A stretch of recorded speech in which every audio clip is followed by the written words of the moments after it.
আজ চলুন শুরু করা যাক ক্ষমতার জগতের এক অভূতপূর্ব যাত্রা। এটা এমন এক জগৎ যেখানে ক্ষমতার সিংহাসনে বসা মানুষদের সুরক্ষার জন্য ব্যয় করা হয় কোটি কোটি টাকা। কিলার রোবট থেকে শুরু করে সবচেয়ে ভারী অস্ত্রে সজ্জিত দেহরক্ষী কিভাবে তাদের জীবন বাঁচায়। হ্যাঁ, এই গল্পের প্রতিটা অধ্যায় নতুন বিস্ময় নিয়ে হাজির হবে। তবে আপনাকে বিস্মিত করার আগে চলুন আপনাকে প্রথমে চমকে দেওয়া যাক। উরুগুয়ের এই নেতার সুরক্ষা ব্যবস্থা আপনাকে চমকে দেবে। তার ডাকনাম হোসে মুজিকা। এমন এক রাষ্ট্রপতি যার জীবন যেন পৃথিবীর সমস্ত বিলাসিতার বিপরীত। বিলাসবহুল প্রাসাদে থাকার পরিবর্তে তিনি বেছে নিয়েছেন একটা টিনের ছাদওয়ালা ছোট্ট ঘর। যাতায়াতের জন্য ব্যবহার করেন 1987 সালের পুরনো এক ভক্সওয়াগন বিটল কার। নিরাপত্তা সেটাও প্রায় অদৃশ্য। না আছে সশস্ত্র বাহিনী, না কোনো জাঁকজমকপূর্ণ বহর। রাষ্ট্রপতির মতো নয়, যেন গ্রামের এক সাধারণ মানুষ। আর এখানেই লুকিয়ে রয়েছে তার মাহাত্ম্য। এই সাধারণ জীবনযাপন তাকে করে তুলেছে অসাধারণ।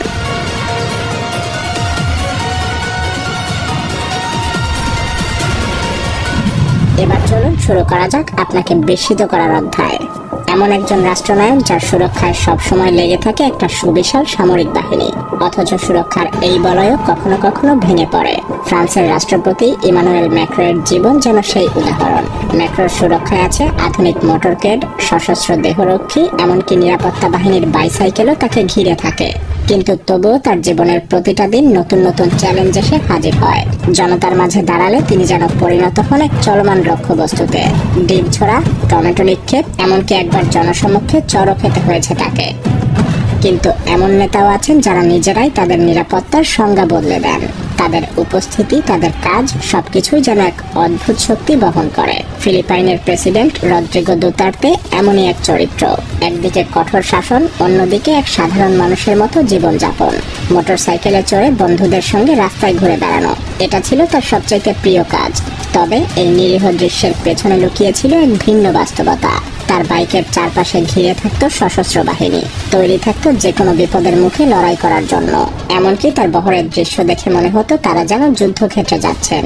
এই চমকপ্রদ ব্যক্তিত্ব নিজের শাসনের শক্তি প্রমাণ করতে শুধু কথাই সীমাবদ্ধ থাকেননি, তিনি ধ্বংস করে দিয়েছিলেন কোটি কোটি ডলারের বিলাসবহুল গাড়ি, যা অপরাধীদের প্রতি তার কঠোর বার্তা ছিল। দুতার্তের অদ্ভুত জীবনযাপনের পরে এবার আমরা কথা বলবো এমন এক রাষ্ট্রনায়ক সম্পর্কে যার সুরক্ষা কৌশল আরো ব্যতিক্রমী। ফিলিপাইনের মতো কঠোর ব্যবস্থা না, বরং সম্পূর্ণ অন্যরকম এক পদ্ধতিতে তিনি নিজের শক্তি এবং নিরাপত্তা প্রদর্শন করেছেন। তিনি মিশরের রাষ্ট্রপতি আবদেল ফাত্তাহ আল সিসি। সাধারণত রাষ্ট্রনায়করা তাদের দেশের সামরিক শক্তি প্রদর্শন করতে ব্যবহার করেন ট্যাঙ্ক, যুদ্ধবিমান কিংবা বিশাল বিশাল সামরিক কুচকাওয়াজ।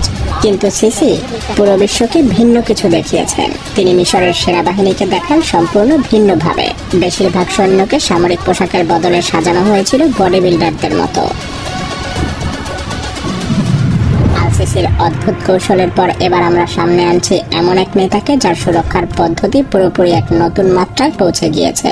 মিশরের সেনাবাহিনীর পেশির প্রদর্শন যেখানে ছিল এক ধরনের প্রতীক, সেখানে এই নেতার সুরক্ষা ছিল সরাসরি জীবন বাজি রাখা। ভেনেজুয়েলার রাষ্ট্রপতি নিকোলাস মাদুরো। একবার একটা সামরিক অনুষ্ঠানের বক্তৃতা দেওয়ার সময় তার বিরুদ্ধে ঘটে যায় এক ভয়ঙ্কর হত্যা চেষ্টার ঘটনা। দুটো ড্রোন যা বিস্ফোরক বহন করছিল তার একটা মঞ্চের কাছেই বিস্ফোরিত হয়। পুরো এলাকা মুহূর্তের মধ্যে অস্থিরতায় ভরে ওঠে। ঠিক তখনই মাদুরোর সুরক্ষা বাহিনীর সত্যিকারের শক্তি প্রকাশ পায়। তারা দূর থেকে আক্রমণ প্রতিহত করার চেষ্টা করেনি, বরং তারা নিজেদের দেহকে ঢাল বানিয়ে ঘিরে ফেলে মাদুরোকে। এক মুহূর্তের মধ্যেই তারা এক মানব ঢাল তৈরি করে যাতে তার কোনোভাবেই ক্ষতি না হয়। কিন্তু এই দৃশ্যের আরেক দিক ছিল আরো চমকপ্রদ। মঞ্চের পাশে দাঁড়িয়ে থাকা সেনারা যারা কুচকাওয়াজে অংশ নিচ্ছিল তারা ভয়ে পালিয়ে গিয়েছিল। দুই বিপরীত চিত্র, একদিকে প্রাণ বাজি রাখা দেহরক্ষী আর অন্যদিকে জীবন বাঁচাতে দৌড়ে পালানো সেনারা। মাদুরোর মানব ঢালের গল্প থেকে এবার আসা যাক এমন এক নেতার কাছে যার সুরক্ষা কেবল শারীরিক শক্তির উপরেই নির্ভরশীল না, বরং এটা জুড়ে আছে ঐতিহ্য, ধর্মীয় মর্যাদা এবং আস্থার মিশেলে। তিনি ভ্যাটিকান সিটির প্রধান পোপ ফ্রান্সিস। আর এই পোপের সুরক্ষার প্রথম স্তম্ভই হলো সুইস গার্ড। এই সেনাবাহিনীর ঐতিহ্যবাহী পোশাকের পেছনে লুকিয়ে আছে কঠোর প্রশিক্ষণপ্রাপ্ত যোদ্ধাদের দল, যারা যে কোনো ঝুঁকি মোকাবেলায় সবসময় প্রস্তুত। তাদের সঙ্গে কাজ করে ভ্যাটিকানের অভ্যন্তরীণ বাহিনী, যারা জনতার ভিড় সামলানো থেকে শুরু করে অত্যাধুনিক প্রযুক্তি ব্যবহার করে পোপের প্রতিটা পদক্ষেপ নিরাপদে রাখে।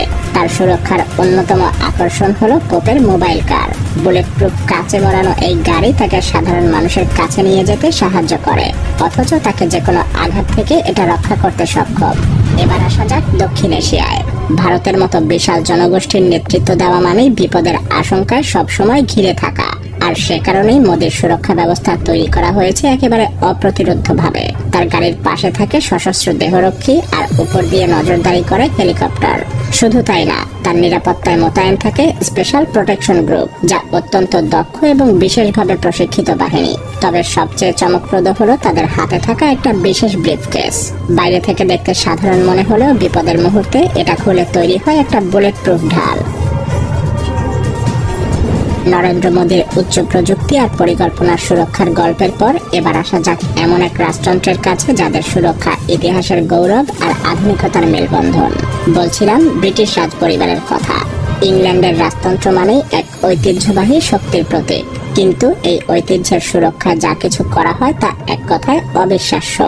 বাকিংহাম প্যালেস, যেটাকে বাইরে থেকে দেখে একটা চমৎকার প্রাসাদ মনে হয়, সেটা আসলে একটা সুপরিকল্পিত দুর্গ। পুরো এলাকা জুড়ে রয়েছে সুরক্ষিত গেট, সশস্ত্র দেহরক্ষী এবং নজরদারি ব্যবস্থায় অত্যাধুনিক প্রযুক্তির প্রয়োগ। তবে এই সুরক্ষার আসল চেহারা ফুটে ওঠে রাজপরিবারের বিখ্যাত কিংস গার্ড বাহিনীতে। দেখলে মনে হবে তারা শুধু ঐতিহ্যবাহী পোশাকে দাঁড়িয়ে আছে ছবি তোলার জন্য, কিন্তু বাস্তবতা ভিন্ন। এই গার্ডরা শুধু রাজতন্ত্র রক্ষার দায়িত্বেই না, তারা ব্রিটিশ সেনাবাহিনীর প্রশিক্ষিত সদস্য, যারা যে কোনো পরিস্থিতিতে ব্যবস্থা নিতে সক্ষম। তবে সুরক্ষার এই ধারণা শুধু মাটিতেই সীমাবদ্ধ না। এমন এক নেতা রয়েছেন যার নিরাপত্তা শুধু মাটির সৈন্য বা গাড়ি বহরেই না, আকাশ থেকেও নজরদারি চলে। বলছিলাম রাশিয়ার প্রেসিডেন্ট ভ্লাদিমির পুতিনের কথা। পুতিনের সুরক্ষা ব্যবস্থা একেবারে ভিন্ন। তার যে কোনো সফরে শুধু দেহরক্ষী আর সশস্ত্র বাহিনীই থাকে না, সঙ্গে আকাশে থাকে যুদ্ধ বিমান। এই যুদ্ধ বিমান তার ব্যক্তিগত বিমানের চারপাশে একটা অদৃশ্য ঢাল তৈরি করে। আরো চমকপ্রদ ব্যাপার হলো অনেক সময় তার আসল বিমানই চিহ্নিত করা যায় না, কারণ একই সঙ্গে উড়তে থাকে একাধিক ডিকয় প্লেন। উদ্দেশ্য সম্ভাব্য হামলাকারীদেরকে বিভ্রান্ত করা। পুতিনের মোটরকেডও কম চমকপ্রদ নয়। রয়েছে একাধিক ব্ল্যাক আর্মার গাড়ি, যার প্রতিটা প্রস্তুত যে কোনো পরিস্থিতি মোকাবেলা করার জন্য। আর তার দেহরক্ষী, তাদের প্রতিটা সদস্য যেন এক একজন প্রশিক্ষিত যোদ্ধা, যারা শুধু আক্রমণ ঠেকানোই না, প্রয়োজন পড়লে পাল্টা আক্রমণও চালাতে সক্ষম।